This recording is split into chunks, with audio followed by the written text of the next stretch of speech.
Je suis très heureuse de vous retrouver dans notre méditation « Notre Dieu est merveilleux » qui pose comme question « L'amour est-il aveugle ?» Quand je parlerai les langues des hommes et des anges, si je n'ai pas l'amour, je suis du bronze qui résonne ou une cymbale qui retentit. 1 Corinthiens 13, verset 1. L'amour est-il aveugle ? Cette question fut discutée dans une classe d'école du sabbat à laquelle j'assistais précisément le jour de la Saint-Valentin. Après quelques minutes de discussion, la conclusion fut « L'aveuglement n'est pas dans l'amour, mais dans la passion ». Tout à fait d'accord. Rappelons que c'est dans un élan de passion que Sichem a violé Dina, la fille de Jacob, voir Genèse 34. Et c'est aussi à la suite d'une passion incontrôlée qu'Amon, fils de David, a violé Tamar, sa demi-sœur, voir 2 Samuel 13. L'amour, en revanche, n'est pas aveugle. Au contraire, il voit très bien. Il voit dans l'être aimé ce que les autres ne voient pas.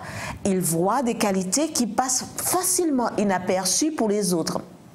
La raison pour laquelle cela se produit est très bien expliquée et exprimée par Jean Vanier quand il dit qu'aimer consiste à révéler à une personne la beauté qui est dans son cœur. Autrement dit, la beauté de la personne est là, mais ce sont les yeux de celui qui aime qui l'aperçoivent. Cela signifie-t-il que nous sommes aveugles aux défauts de la personne que nous aimons ? Non, nous savons qu'elle a des défauts parce que personne n'est parfait. Ce qui se passe, c'est que nous ne laissons pas ces quelques défauts nous empêcher de percevoir toute la beauté qui est dans son cœur. En bref, qui verra des défauts quand il y a tant de vertus, tant de bonté à voir? Et qui voudra parler de l'un ou l'autre des défauts de cette personne alors qu'elle a tant de qualités? Aujourd'hui est un bon jour pour rendre grâce à Dieu pour nos bien-aimés. Il est aussi pour leur dire combien nous les aimons, combien ils sont importants dans notre vie. Ce dernier point est très important. Il ne suffit pas de percevoir la beauté qui est dans leur cœur. Nous devons le leur révéler. Nous devons le leur faire savoir. Pourquoi en est-il ainsi?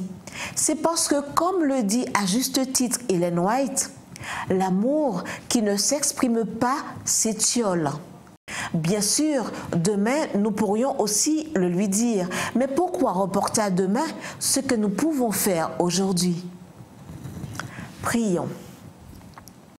Père Céleste, donne-moi des yeux comme ceux du Seigneur Jésus pour voir tout ce qu'il y a de bon dans les personnes qui sont autour de moi, en commençant par ceux que j'aime. Et donne-moi des paroles aimables, des mots d'encouragement pour leur faire savoir combien ils comptent dans ma vie. Amen.